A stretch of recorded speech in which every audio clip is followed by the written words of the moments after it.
Hey guys, real quick, if you need a recap of Outer Banks seasons 1 through 3, just hit the tab in the upper right hand corner. It'll take you right to it. Now, season 3 did end with the Pogues being heroes, welcome back. They had the gold, and they all had various things they did with it. But there was a lot in between from them returning from El Dorado to them becoming heroes. Initially, when they returned, they linked back up with their families, and some of their families welcomed them back with open arms, like Pope's, and then others, well, they didn't, like Keys. Then there was Sarah's family. She blamed Sarah for the death of Ward.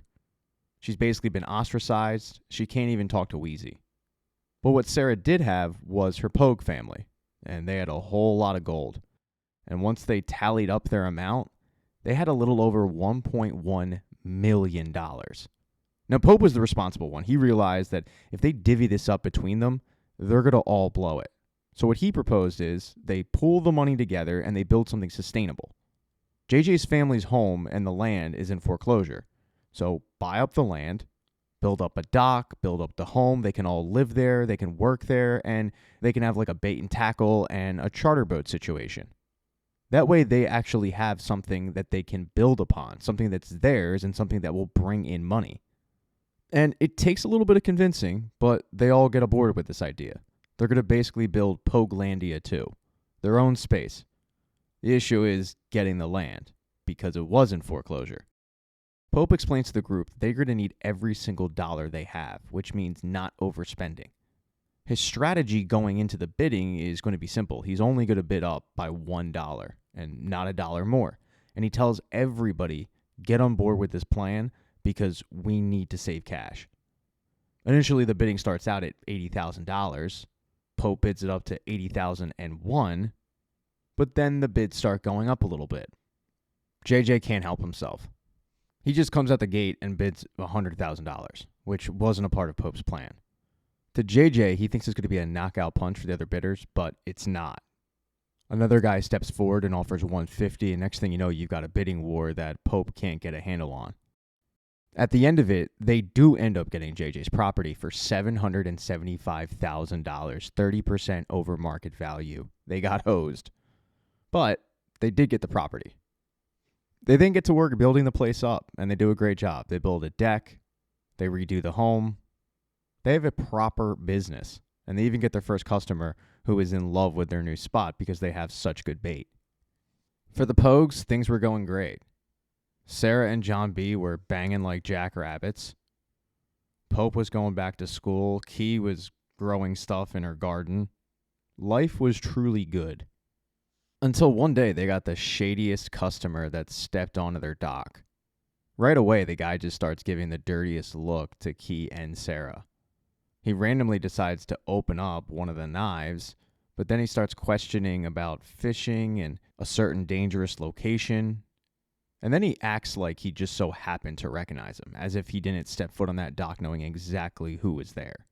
He says, "Oh, hey, you guys are the treasure hunter kids, right?" And they explain, "Not anymore." But that's when he just leaves. And everybody that witnessed it is very confused on who this shady character was.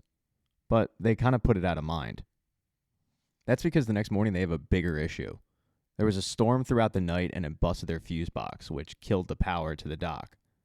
With no power means no freezers and no refrigerators, which means all the bait died, and that's a lot of their business. They barely have enough money to stay afloat right now. Now, they do have a reserve nugget, but Pope is saving that nugget for property taxes. And he tells the group, we're not touching it. What we need to do is scale back. We need to stop spending as much. We really should have been spending better to begin with, but we weren't. Now we're in a pickle. So we need to build back up our wealth a little bit, do this properly, and just take the lifestyle hit for a little bit. And no one's happy with that, but they don't really have a choice. At least they don't think they have a choice.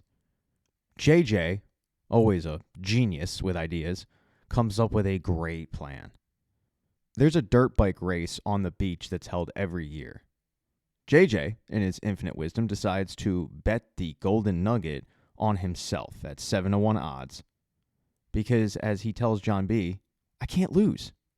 Well, at least not without John B's help.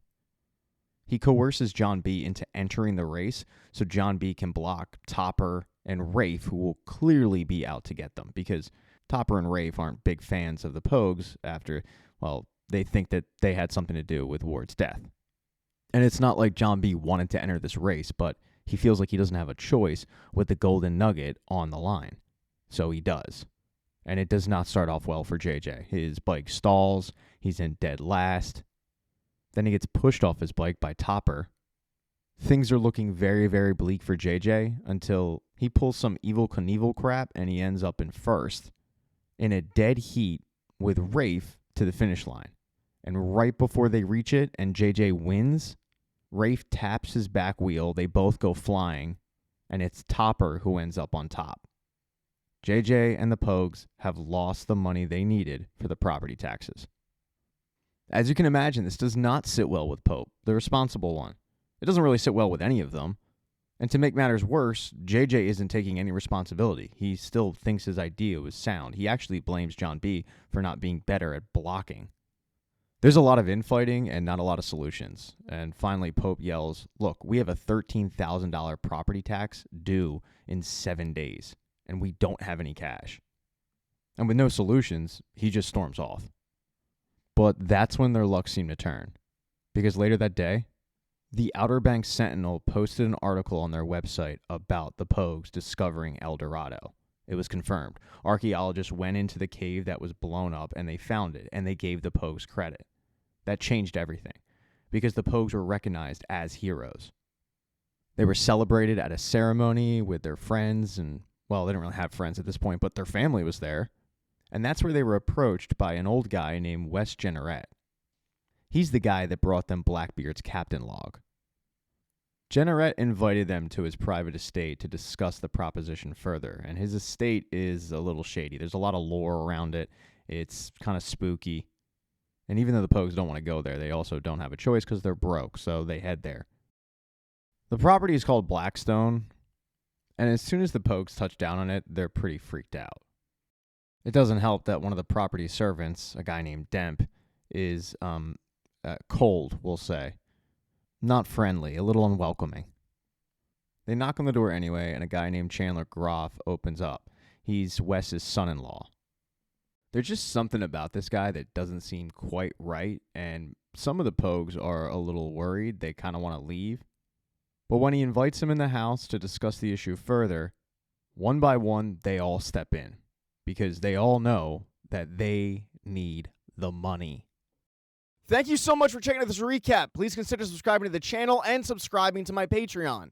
Hit thumbs up if you liked it. Smash that thumbs down button if you thought it sucked. If you left a comment, I don't get back to you. I usually don't check the comments unless they're like a super comment. Also, if you don't see the next video up on the end screen, not to worry. It'll be up in a day or two.